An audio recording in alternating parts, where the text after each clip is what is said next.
ये बात आज से 3 साल पहले की है। वेदांत को एक ऐसा प्रोजेक्ट मिला था जो उसका पूरा करियर बना सकता था। इस वजह से वो कई हफ्तों से ऑफिस में देर रात तक काम करता आ रहा था। अगर वेदांत ऑफिस से टाइम से निकलता तो वो घर वापस जाने के लिए मेट्रो पकड़ लेता, वरना उसे कैब लेनी पड़ती थी। उस दिन वेदांत की बदकिस्मती थी कि उस सर्द नवंबर रात को वो टाइम से निकला और नोएडा की तरफ जाती हुई आखिरी मेट्रो में चढ़ गया। जब वो स्टेशन पहुंचा तो ट्रेन के दरवाजे बंद हो रहे थे। मेट्रो की अनाउंसमेंट स्टेशन के स्पीकर्स पर बजी और वो ट्रेन की तरफ तेजी से दौड़ा। इतनी ज्यादा ठंड थी कि उसकी सांस भाप के रूप में उसके मुंह से निकल रही थी। हांफते हुए वो सबसे पास वाले डब्बे में आ गया। मेट्रो के दरवाजे उसके ठीक पीछे बंद हुए और वो हड़बड़ाकर सामने वाली सीट पर जाकर बैठ गया। वेदांत की सांस अब भी फूल रही थी कि मेट्रो एक हल्के झटके से चल पड़ी। मेट्रो ने धीरे धीरे रफ्तार पकड़ी और वेदांत ने नोटिस किया कि वहां सिर्फ वही था। पूरी ट्रेन में उसके अलावा और कोई पैसेंजर नहीं था। वेदांत ये देखकर थोड़ा घबरा गया।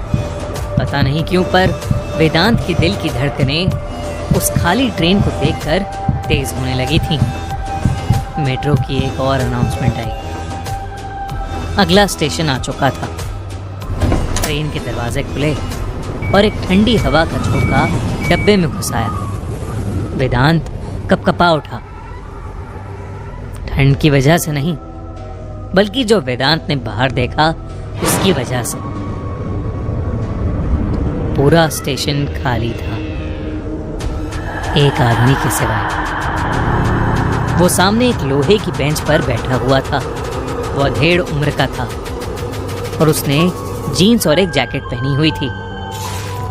उसकी पीठ इतनी सीधी थी कि ऐसा लग रहा था कि उसकी रीढ़ की हड्डी की जगह कोई लोहे का सरिया हो। आंखें फाड़कर वो आदमी अपने सामने कहीं दूर देख रहा था, जैसे किसी ने उसको चौंका दिया हो। उसकी बड़ी बड़ी आंखें ही बहुत थी वेदांत को डराने के लिए, पर जो देखकर वेदांत की रूह कांप उठी वो थी उसकी मुस्कुराहट।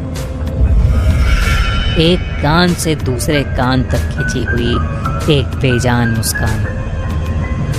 वो एक भयानक पुतले की तरह बिना हिले डुले बस वहीं बैठा हुआ था। ट्रेन के उस स्टेशन से निकलने तक भी वो आदमी वहां से बिल्कुल भी नहीं हिला। यहाँ तक कि उसने अपनी पलकें तक नहीं झपकाई। वेदांत की सांस में सांस आई और वेदांत ने अपना सर हिलाया और खुद पर हंसने लगा।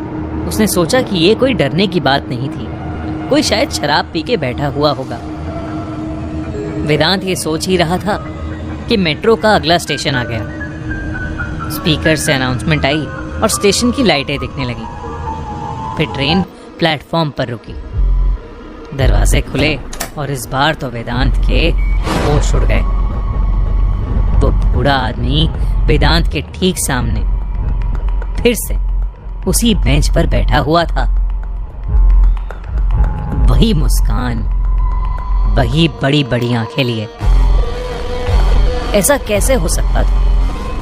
वो अगले स्टेशन पर इतनी जल्दी कैसे पहुंच सकता था? स्पीकर से फिर एक अनाउंसमेंट हुई, पर वेदांत का उस पर कोई ध्यान नहीं था, क्योंकि उसी वक्त उस आदमी की आंखें हिली और वेदांत की आंखों से मिली। वेदांत का दिल उसकी छाती पर हथौड़े की तरह बजने लगा।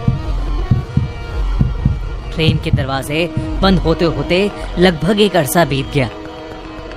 जैसे ही दरवाजे बंद हुए, वेदांत इंजन की तरफ जाने लगा। उसने सोचा कि अगर ट्रेन में कोई और पैसेंजर नहीं है तो कम से कम वो ड्राइवर के पास तो पहुंच ही सकता था। पर उसकी किस्मत खराब थी। उसके वहां तक पहुंचने से पहले ही ट्रेन अपने अगले स्टेशन पर पहुंच गई थी। दरवाजे खुलने लगे। इस बार वो आदमी बेंच पर बैठा नहीं था, बल्कि बेंच के किनारे खड़ा हुआ था। वो अब भी वेदांत को घूर रहा था। एक बार फिर मेट्रो की अनाउंसमेंट आई और दरवाजे बंद होने लगे। इस बार वेदांत अगले स्टेशन से पहले ड्राइवर के कंपार्टमेंट तक पहुंच गया और लोहे की उस दीवार पर जोर से अपने हाथ मारने लगा। वेदांत यही उम्मीद कर रहा था कि काश ड्राइवर उसकी आवाज सुन ले, लेकिन सामने से कोई जवाब नहीं आया। इतने में फिर अगला स्टेशन आ गया। दरवाजे खुले। उस प्लेटफॉर्म की लाइटें धीमी थीं। पूरी दिल्ली कोहरे से ढकी हुई थी। इस बार वो आदमी वेदांत को कहीं नहीं दिखा, लेकिन फिर अचानक वो अंधेरे में रोशनी की तरफ आया और वेदांत की नजर उस पर गई। वेदांत अब काफी ज्यादा डर चुका था। उसे समझ नहीं आ रहा था कि उसके साथ ये क्या हो रहा है। वो बूढ़ा आदमी अभी भी अजीब तरीके से चलता हुआ वेदांत की तरफ ही आ रहा था। वो किसी नॉर्मल इंसान की तरह नहीं, बल्कि किसी कठपुतली की तरह ही चलता हुआ वेदांत के पास आ रहा था।